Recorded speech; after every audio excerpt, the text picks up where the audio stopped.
So there's a looming debate between Donald Trump and Joe Biden supporters. Which one of those two candidates has the most evidence of dementia and cognitive decline?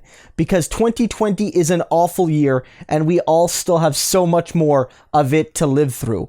I'm going to play you two clips from this week, one of Joe Biden and one of Donald Trump, demonstrating that neither of them are really all that fit to hold the offices that one of them currently has and one of them is aspiring to.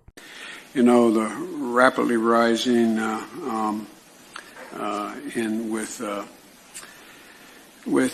don't know.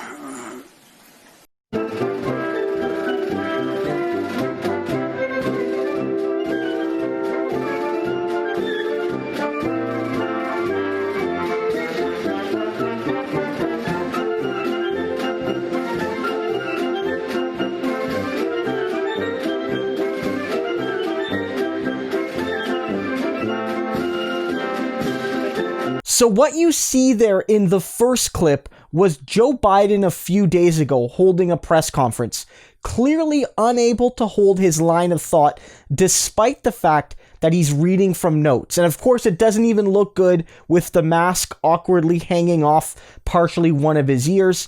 This is one of the things we've explored a lot on this channel. I've covered Biden more than Trump because, during the primary process, I was focusing on, Bernie Sanders versus Joe Biden and other candidates. And this is a long-running trend of Joe Biden seemingly being unable to communicate when going off script especially, but sometimes even with a teleprompter, even with notes, even with prepared remarks. And I think it does show a man that has a fundamental weakness right now at marshaling his intellectual capacities.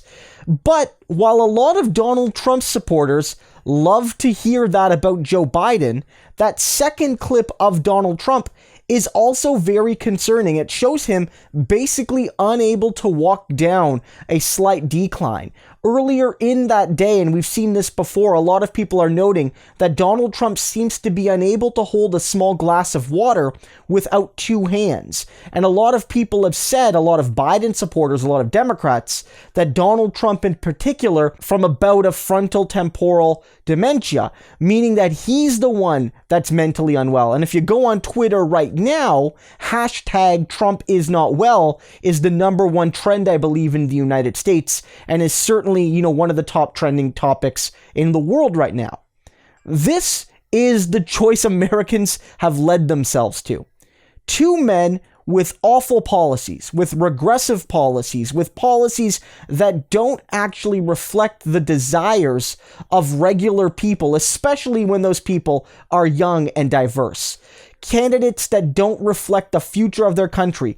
Candidates that don't have the physical and mental and emotional stability and wherewithal to actually carry the job forward. Even beyond these things, you've heard both Trump and Biden basically get into yelling matches with media and voters whenever challenged. Biden called someone fat when they criticized him. We know Donald Trump has a systemic habit of lashing out against anyone that dares question his authority or, suggest that he's being hypocritical or that he's not living up to his own standards or that his government is doing something wrong.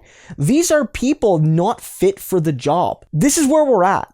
It's just very interesting as someone who supports neither Biden nor Trump to watch this debate happening, because when the Biden supporters were hearing this from Bernie Sanders people, they were very much like, you shouldn't go after Joe Biden for this. It's just a stutter, blah, blah, blah, blah, blah, blah, blah. Well, we know it's not just a stutter. We know Joe Biden has had a historical issue with stuttering, and no decent person is conflating that with what we've been seeing. If you go back 4 years ago and listen to Joe Biden, you will hear a fundamentally different man in his ability to express himself. His ideas were still bad back then, don't get me wrong. I'm not saying he was a better man, but what I am saying is he was a better politician and a better communicator. And a lot of Donald Trump supporters, again, they loved hearing that about Biden, but their guy, even back in 2016, had clear indications that he did not have full mental capacity either. This is the choice that people have been left with, at least for right now. I cannot believe that in a country of 335 million people, this is where the finals of the election, for lack of a better term, have been led to. Especially in an election where Bernie Sanders, one of the brightest, most visionary politicians in modern American history, was on the ballot and was just a few steps away from making the Democratic nomination. I cannot believe Americans have given themselves this poison pill choice of Trump or Biden. Now, I'm going to be clear. On this channel, I don't vote shame. I don't vote shame. You can have the right to vote for whoever you want to vote for, and you can arrive at that decision using the rationale that matters to you. That's your right as a voter. But what I will say is that Donald Trump is likely worse than Joe Biden, and the consequences for 4 more years of Trump are awful. But the Democrats have led themselves into a winnable election with a fundamentally flawed candidate. A candidate that has all these apparent weaknesses even before a lot of voters have really started to pay attention. And a candidate that at a time where America needs and Americans increasingly want more dynamic and progressive and capable and ambitious leadership offers none of that. He is not the man to lead a country through tumultuous times, nor is he the person to offer the bold solutions needed to get the country through those tumultuous times.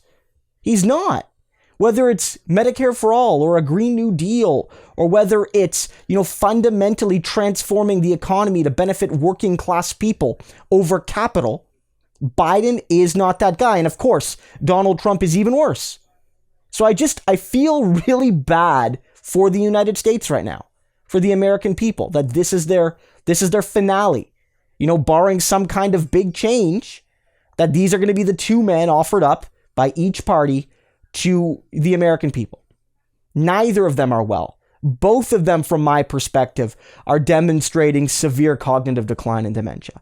And so if you're going to make that a partisan issue, it's going to also come back on you. So I think if you're going to have a debate, Biden supporters and Trump supporters, you have to make a decision now if you're going to make this an issue or if you're just going to sort of leave it to the side. Because every time Trump supporters bring this up, there'll be clips to use against you, and the same can be said for supporters of Joe Biden.